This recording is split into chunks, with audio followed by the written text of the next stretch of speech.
The morning I woke up to find my girlfriend Ava gone was like a splash of cold water to the face. At first, I thought she had left for an early shift at her job at the diner in downtown Eldridge, a sleepy little town that rarely saw anything more exciting than the annual fall fair. My phone was dead, which was odd because I could have sworn I plugged it in the night before. After rummaging through the drawers for a charger and giving it some juice, the date flashing on the screen made my heart stop. February 17, 2024.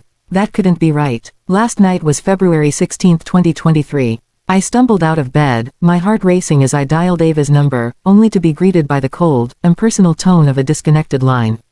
The streets were just as confused and silent as I felt. Neighbors milled around, some in tears, others with a dazed look I probably mirrored. It wasn't just Ava, others were missing too. "We're doing everything we can," the sheriff assured everyone at the press conference, his eyes hollow, reflecting a year of questions with no answers.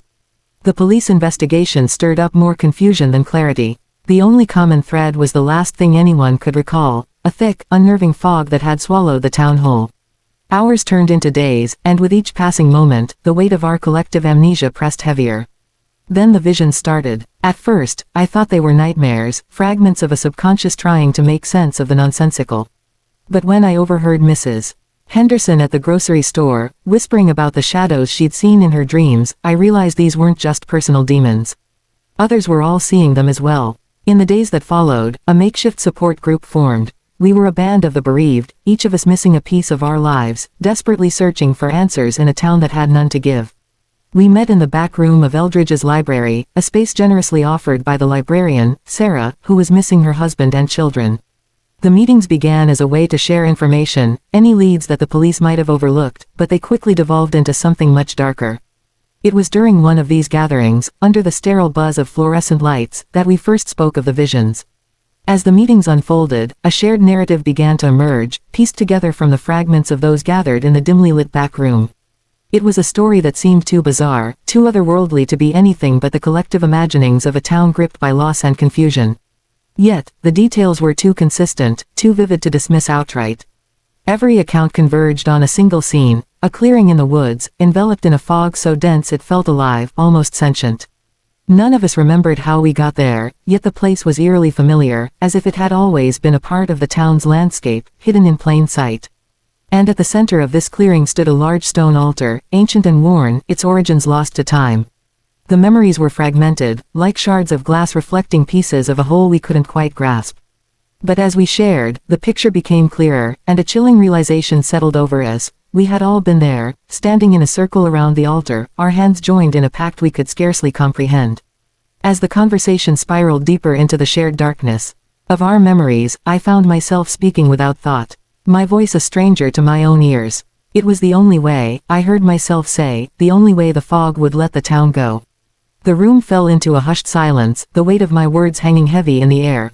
Then, from the back, the voice of my neighbor, Tom, cut through the quiet. "Can you still taste them?" Those 5 words were like a key turning in a lock I didn't know existed. A floodgate of memories opened, and with it no existed. A floodgate of memories opened, and with it came a rush of visceral, undeniable truth.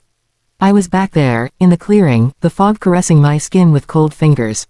And there, in my hands, was flesh. Cooked human flesh. The horror of the realization was paralyzing, but even as my mind recoiled, my senses betrayed me. The taste, the texture, it was all there, horrifyingly vivid. As if watching through someone else's eyes, I saw myself take a bite, the act so barbaric yet so achingly familiar.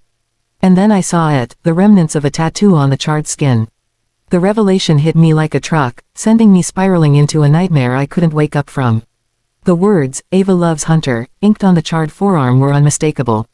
My stomach revolted as I hunched over, the contents of my gut splattering onto the cold library floor. My world didn't just spin, it capsized, plunging me into a dark sea of guilt and disbelief.